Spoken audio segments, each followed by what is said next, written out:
The Federation of Advanced Sentient Worlds had, over the course of 14,000 years, compiled what they considered the most comprehensive database of biological resilience factors in the known universe. They had categorized, ranked, and color-coded every spacefaring species according to their ability to withstand the various creative ways the cosmos enjoyed murdering organic life. The Vrelnath, with their triple redundant organ systems and crystalline skeletal structure, topped the charts at a smug Category 1. The Phorian hive minds, capable of redistributing consciousness across multiple bodies, sat comfortably at Category 2. And humans, those bipedal water bags from the unfashionable end of the Orion spur, languished at Category 7, just above the flimwhips who were essentially sentient jellyfish that evaporated if you looked at them wrong. The ranking system had been peer-reviewed, stress-tested, and laminated. It was, according to every xenobiologist worth their pheromone glands, utterly infallible, which made what was about to happen cosmically hilarious. The cargo hauler, designated FH-7793, affectionately called the bucket by its sole occupant, drifted through the Andros sector, hauling 70 tons of agricultural processing equipment that nobody in their right mind would ever steal. It was the kind of cargo run that paid just enough to keep a ship fueled and a pilot fed, assuming that pilot had extremely modest definitions of both fuel quality and food. The bucket itself was a Earthborn dynamics model from 20 years ago, which in galactic terms made it practically Paleolithic. The ship had more patches than original hull plating, a navigation system that hiccuped in hyperspace, and an artificial gravity generator that occasionally decided floors should be walls just to keep things interesting. At the helm, the pilot nursed a container of coffee that had gone cold 3 hours ago, and was reviewing her route calculations for the 15th time, not because she expected them to change, but because staring at star charts was marginally more interesting than staring at the gray walls of the cockpit. She was human, obviously, with the standard issue 2 arms, 2 legs, and 1 head that her species seemed so unreasonably attached to. Her jumpsuit bore the logo of Frontier Freight Solutions, a company that specialized in taking contracts nobody else wanted and paying their pilots just enough to prevent outright mutiny. She had been running cargo for 6 years, had never missed a delivery, and had developed the particular kind of cynicism that comes from spending too much time alone with your thoughts and cheap coffee. The sector she was crossing had the usual warning labels attached to it: unstable asteroid density, occasional pirate activity, random gravitational anomalies from a neutron star that had exploded sometime around the era when humans were still figuring out fire.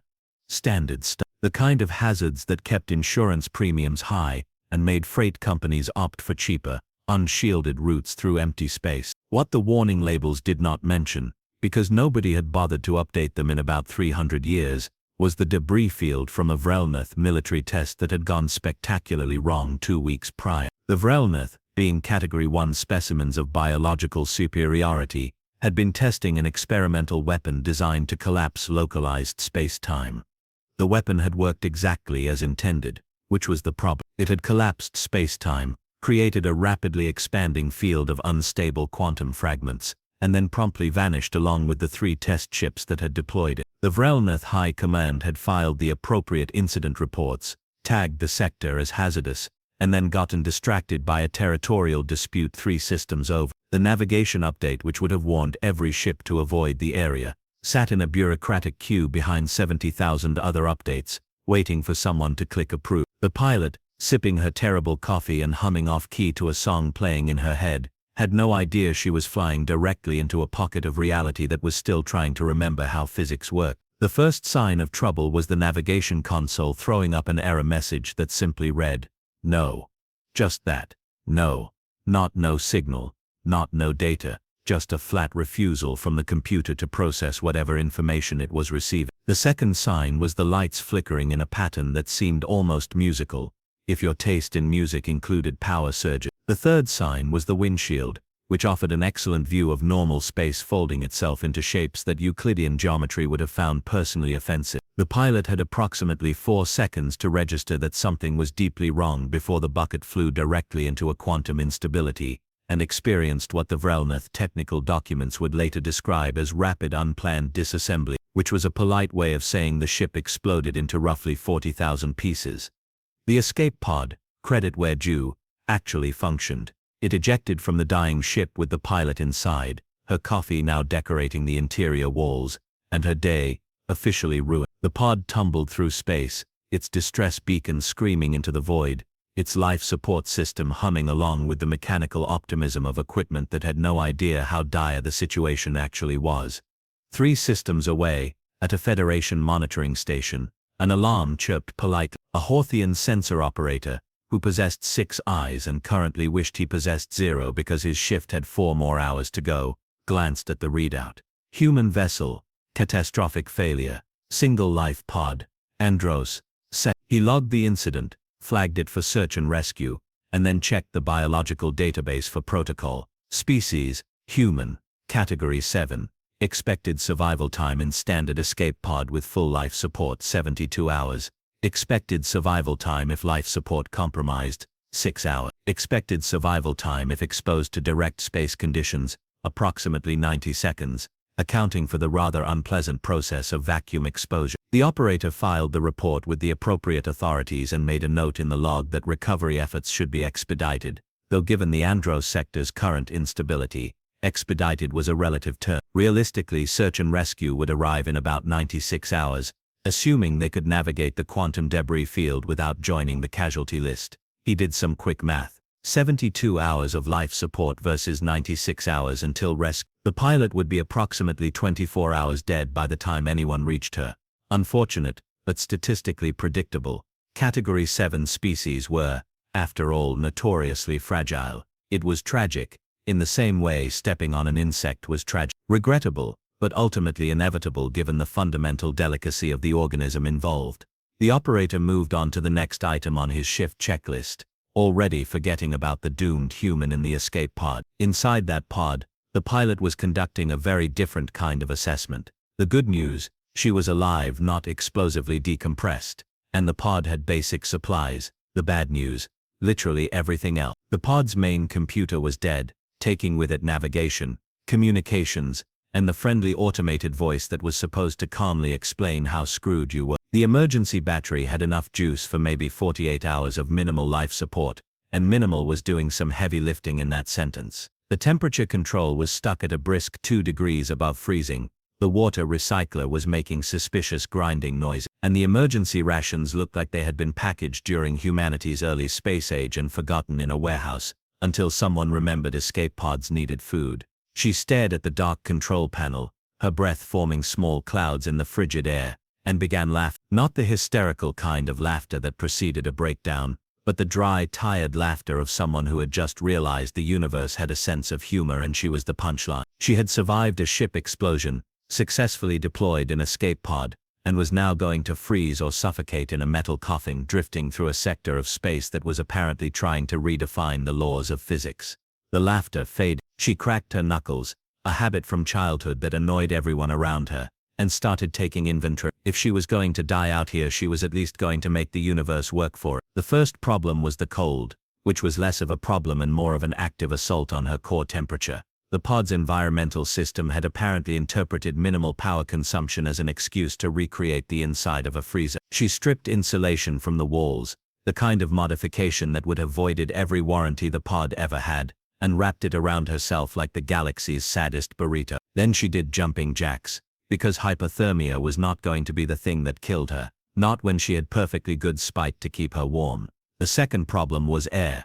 The scrubbers were functional but working overtime to compensate for the failing power supply. She did the math in her head, factored in her breathing rate, added a margin for error, and concluded she had maybe 60 hours before carbon dioxide buildup turned her brain into mush. This would have been distressing if she had any intention of sitting still for 60 hours. The third problem was that the emergency beacon was broadcasting on a frequency that nothing in this sector would hear for at least 4 days, assuming anyone was listening at all. The pod's communication array was fried, the backup transmitter had melted into slag during the explosion, and her chances of sending an SOS were somewhere between slim and astronomically improbable. So naturally she decided to fix it. Back at the monitoring station, the Hawthian operator had been replaced by his colleague, a Felnari, who possessed the kind of meticulous attention to detail that made her excellent at her job and unbearable at party. She reviewed the overnight logs, noted the human casualty report, and cross-referenced it with current search and rescue schedules. As expected, Retrieval was slated for hour 96. She was about to move on when something caught her attention. The escape pod's telemetry, what little was still transmitting, showed a power fluctuation. Not a failure but a deliberate reallocation. The life support had dropped to barely functional levels, and the auxiliary power was routing somewhere else. She frowned, which on a Felnari involved 3 separate facial ridges moving in different directions. Category 7 species did not typically engage in complex system modifications while dying. They usually just died efficiently and on schedule. She flagged it for review and continued her Inside the pod, the pilot had pried open the communications panel with a piece of debris that used to be part of the bucket's coffee maker. The circuitry inside looked like someone had attacked it with a plasma torch, which was accurate because someone had specifically the explosion. She traced the melted pathways, identified 3 components that were theoretically salvageable, and began the delicate process of cannibalizing the medical scanner to rebuild the transmitter. The medical scanner, designed to diagnose everything from broken bones to exotic alien parasites,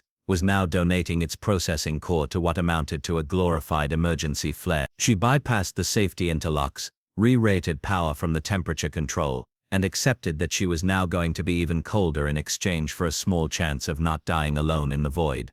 The work took 6 hours. Her fingers were numb, her back ached from being crammed into a space designed for storage rather than maintenance, and she was fairly certain she had given herself mild radiation exposure from the scanner's power cell. But when she connected the final wire and activated the system, the transmitter hummed to life and began broadcasting a distress signal on a frequency that actual rescue ships might notice.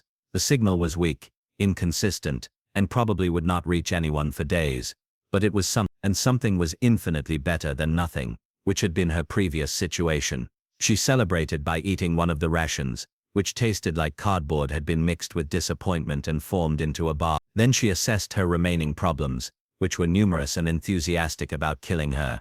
The Felnari operator stared at her screen with all 4 eyes, which was 2 more than the situation technically required, but accurately reflected her confusion. The human pod was now broadcasting on 3 different frequencies, one of which should not have been possible with standard escape pod equipment. Moreover, the power distribution had stabilized at levels that suggested either a miraculous repair or a Category 7 species doing something they absolutely should not be capable of doing.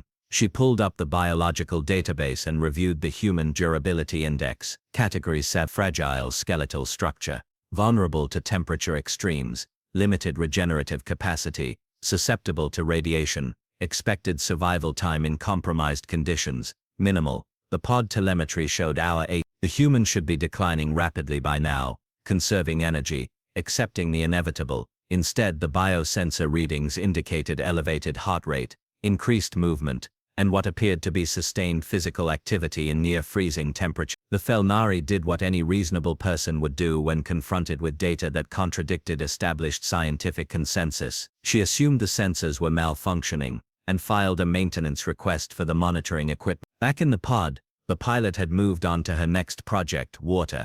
The recycler was dying, making noises that suggested its internal components were engaged in mortal combat. She had perhaps 30 hours of drinkable water left, which was problematic because she planned on living longer than that out of sheer stubbornness. She disassembled the recycler, cleaned the filters with her remaining sterile wipes, and rebuilt the pumping mechanism using parts from the defunct navigation computer. The result was a system that worked at approximately 60% efficiency and sounded like it was screaming for mercy, but it worked. Hour 24 arrived, then hour 36, then hour 40. The monitoring station updated her status from active casualty to probable casualty, a distinction without much practical difference. The human was still alive, still broadcasting, and still doing things that made the automated systems send error reports about impossible biological reading. The pilot, wrapped in insulation and shivering despite her efforts, stared at the makeshift transmitter and wondered if anyone was listening. She had air for another day, maybe 2 if she slowed her breathing,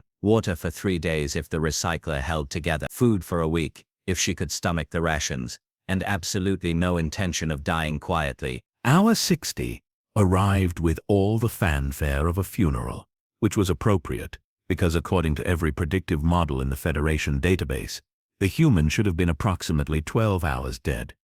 The escape pod's power reserves had flatlined. The temperature inside had dropped to -8 degrees. The oxygen scrubbers were running on fumes and optimism. By every reasonable metric, the organic life inside should have transitioned from alive to decorative. The biosensor, however, continued to register a heartbeat. The Felnari operator had escalated the anomaly to her supervisor, a Threndix who had spent 300 years analyzing biological stress responses and possessed exactly 0 patience for equipment malfunctions. He reviewed the data with his primary consciousness while his secondary consciousness composed a strongly worded message to the monitoring equipment manufacturer. Category 7 species did not survive 60 hours in those conditions. The laws of thermodynamics, cellular metabolism, and common sense all agreed on this point. He ordered a diagnostic sweep of all monitoring equipment. The results came back within the hour, functioning perfectly, no errors detected, all readings accurate within 0.03% margin, which meant either the equipment was lying in a very sophisticated and coordinated manner, or the human was still alive despite having every reason not to be. The Threndix did what any scientist does when confronted with impossible data. He panicked internally while maintaining a calm exterior, and called for a committee review. Inside the pod, the pilot had progressed beyond cold into a state she mentally categorized as aggressively frozen. Her core temperature had dropped low enough that a reasonable person would have lost consciousness. She had stopped being reasonable somewhere around hour 30. Instead, she had wrapped every available piece of fabric around herself, spent 20 minutes every hour doing exercises that would have looked insane to an outside observer, and discovered that spite was an excellent motivator for generating body heat. The oxygen situation had gone from bad to theoretical. The scrubbers were clogged, the filters were saturated, and the CO2 levels were climbing toward brain damage territory. She had done the only logical thing. She had cracked open the emergency oxygen canister, rigged a manual flow system using tubing from the medical kit, and created a breathing apparatus that looked like it belonged in a museum exhibit about primitive survival technology. It worked, which was more than could be said for her extremities. She had lost feeling in 3 toes and 2 fingers, had accepted that frostbite was going to be a souvenir from this experience, and had made peace with the fact that her insurance definitely was not going to cover the hour 72 marked the official deadline for her survival. Federation search and rescue protocols were very clear about this. Category 7 human in compromised escape pod, 72 hours maximum. After that, you were retrieving a corpse, not conducting a rescue. The paperwork even changed from rescue operation to recovery mission, which seemed like an arbitrary distinction to the pilot, who was still stubbornly breathing. The committee convened via holo conference, which was a fancy way of saying 8 different species simultaneously argued about whether to trust their senses or their scientific prejudices. The Vrelanath representative insisted the human must have modified herself with cybernetic enhancement. The Forian representative suggested the biosensor was picking up bacterial colonies rather than the original host. The Horthian representative, who had logged the initial incident, simply kept repeating that Category 7 species did not do this, as if saying it enough times would make reality conform to the database. The Felnari operator, attending as a witness, presented the telemetry logs and pointed out that the human had been actively modifying her environment for 3 straight days. The committee dismissed this as irrelevant, because Category 7 species lacked the biological resilience for extended problem solving under duress. They died first, then stopped solving problems. That was the established order of operation. Hour 84 brought a new challenge in the form of radiation. The quantum debris field surrounding the pod had started emitting exotic particles, the kind that turned organic tissue into Swiss cheese given enough exposure. The pod's shielding, designed for standard cosmic radiation, was about as effective as a paper umbrella in a hurricane. The pilot's radiation badge, a little strip of film that changed colors when exposed to dangerous levels, had progressed through yellow and orange and was now flirting with red. She had 3 options: accept the radiation poisoning, somehow shield herself better, or develop superpowers. Since option 3 was unreliable and option 1 was unacceptable, she went with option 2. She dismantled the pod's interior storage panels, which had trace amounts of lead in their construction, and built a small shelter within the shelter. It was cramped, uncomfortable, and reduced her living space to roughly the size of a coffin, but it cut her radiation exposure by approximately 40%. The fact that she was now essentially living in a lead-lined freezer coffin while rationing oxygen did not escape her sense of irony. The monitoring station's biological alarm system, designed to alert operators to unexpected survival events, had been chirping continuously for 2 days. The Threndik's supervisor had muted it after the first 12 hours because the sound was driving his tertiary consciousness into an existential crisis. Instead, he watched the telemetry in silence, occasionally refreshing the screen as if expecting the data to suddenly make sense. Hour 96 was supposed to mark the arrival of search and rescue. It instead marked a delay, because the quantum instabilities in the Andros sector had intensified and the rescue ship had wisely decided that adding themselves to the casualty list was not an optimal outcome. New estimated arrival, hour 120. The committee, upon learning this, held an emergency session to discuss whether they should even bother. The human had already survived 24 hours beyond theoretical limit. Extending that to 48 hours beyond limits moved from unlikely to essentially impossible.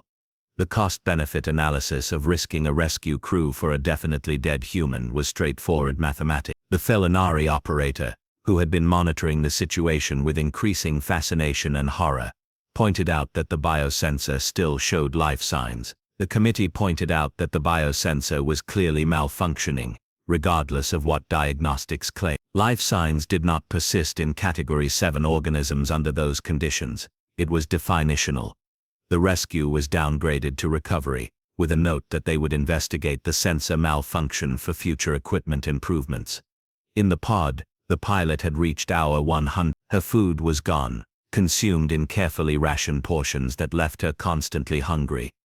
Her water recycler had finally given up, leaving her with perhaps 12 hours of liquid. Her body temperature was in a range that medical textbooks described with words like critical and immediately life-threatening. Her fingers and toes were definitely frostbitten, her lungs burned with every breath of thin oxygen, and her radiation exposure was climbing toward levels that would make her glow in the dark. She had also, through a combination of desperate ingenuity and refusing to accept reality, managed to boost her distress signal strong enough that it might actually reach someone within the next day. She lay in her lead-lined shelter within a shelter, wrapped in every piece of insulation the pod had surrendered, breathing through her improvised oxygen system, and contemplated the absurdity of her situation.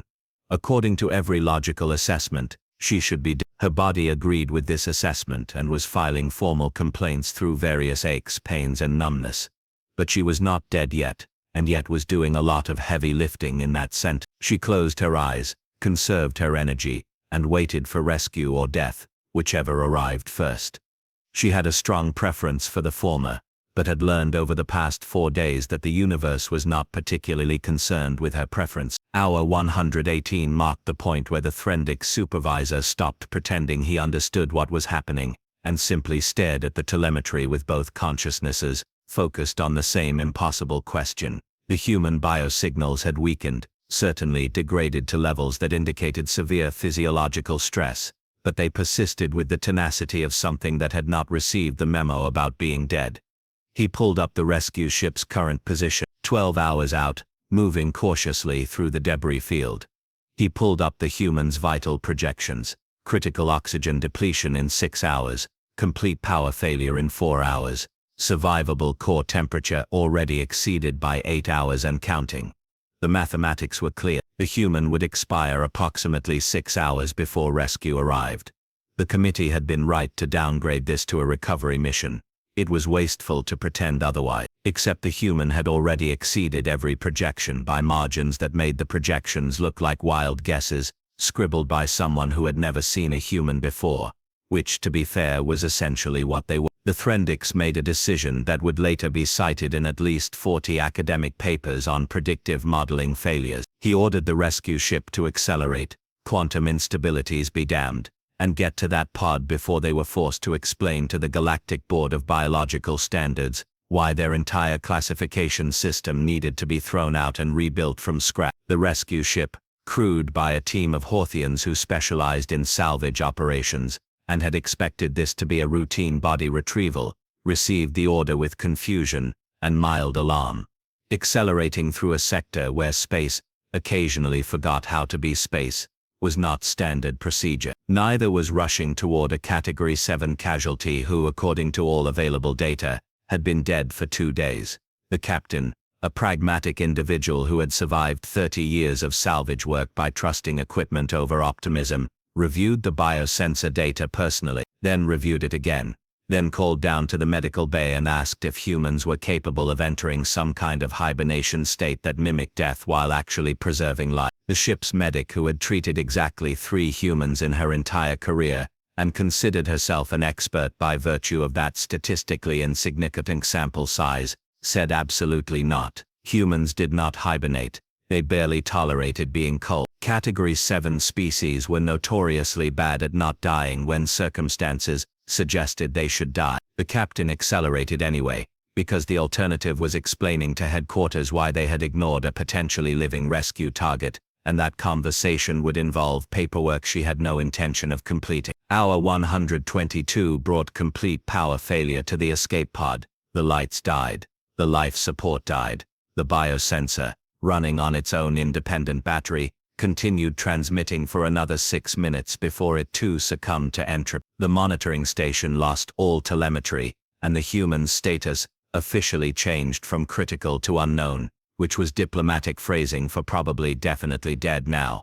Inside the pod, darkness was absolute. The temperature, no longer regulated by even the pretense of environmental control, began dropping toward the ambient temperature of space, which was approximately 3 degrees above the point where atoms stopped pretending to move. The oxygen was gone, consumed in the final hours while the pilot remained motionless in her lead shelter, breathing shallow breaths that conserved what little air remained.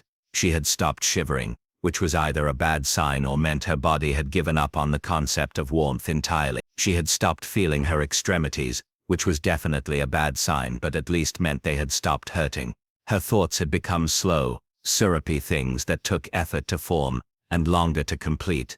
She thought about the bucket, which had been a terrible ship but her terrible She thought about the cargo run she would not complete, and the penalty fees that would be charged to her estate. She thought about the coffee she had been drinking when everything went wrong, and how she would really like one more cup of terrible coffee, before the universe decided she had annoyed it enough. Mostly though, she thought about how spectacularly unfair it was to survive 4.5 days of impossible conditions, only to die right before rescue arrived. If she had any energy left for spite, she would have been furious. Instead, she just closed her eyes and let the cold and the dark have their way.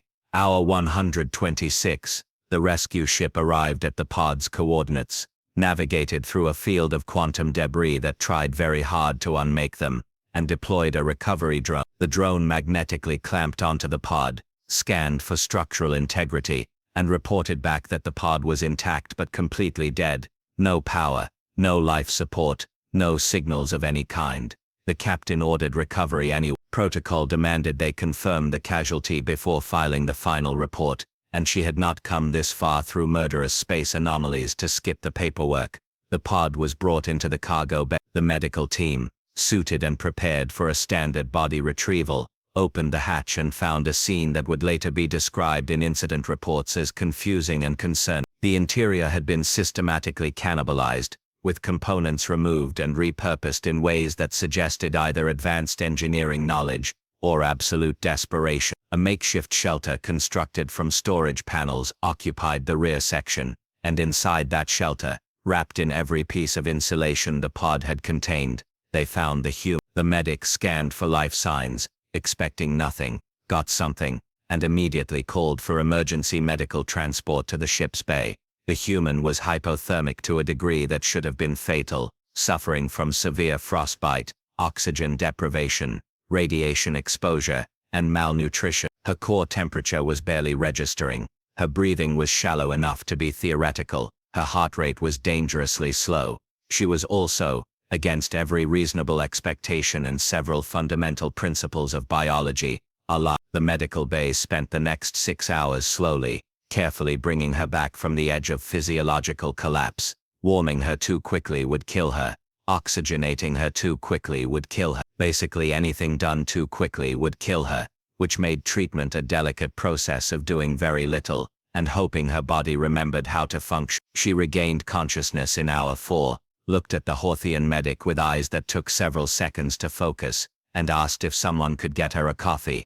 The medic, who had spent 3 of the last 6 hours convinced she was attempting to revive a corpse, just stared. Humans who had been exposed to those conditions for that duration did not wake up requesting beverages. They woke up with brain damage, if they woke up at all.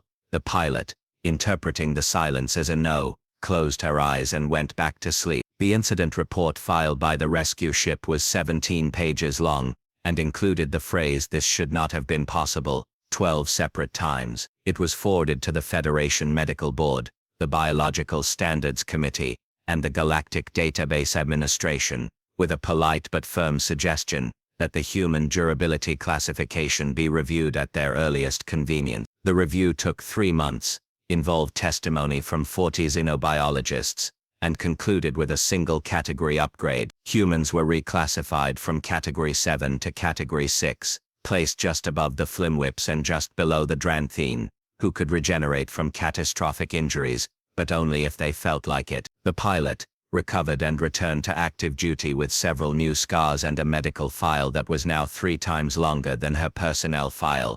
Received the news with the kind of weary amusement that came from surviving something she should not have survived. Category 6 was still pathetically low, still implied that humans were fragile water bags held together by optimism and poor life choices, but it was an upgrade, which meant somewhere in the vast bureaucracy of the Federation, someone had been forced to admit that the database had been wrong, and humans were marginally less likely to die than previously calculated. She celebrated by filing an insurance claim for her ship, her cargo, and her medical expenses, all of which were denied on the grounds that quantum debris fields constituted an act of cosmic circumstance and were not covered under her policy. The Threndic supervisor, who had watched the entire ordeal with both fascination and existential dread, added a note to the monitoring station's protocols: if a human biosensor continues registering life signs beyond projected survival windows, do not assume sensor malfunction. Assume you have underestimated humans, which appears to be a recurring issue. The note was laminated, posted above every monitoring station in the sector, and largely ignored by operators who trusted their databases more than they trusted anomalous survival events, which was fine. The pilot had learned long ago that the universe was not obligated to make sense, that bureaucracy moved slower than continental drift, and that sometimes surviving was less about being strong, and more about being too stubborn to die on schedule. She got a new ship, took another cargo run through another sector, with dubious safety ratings, and made a mental note to upgrade her escape pod to something that did not fall apart the moment things got interesting.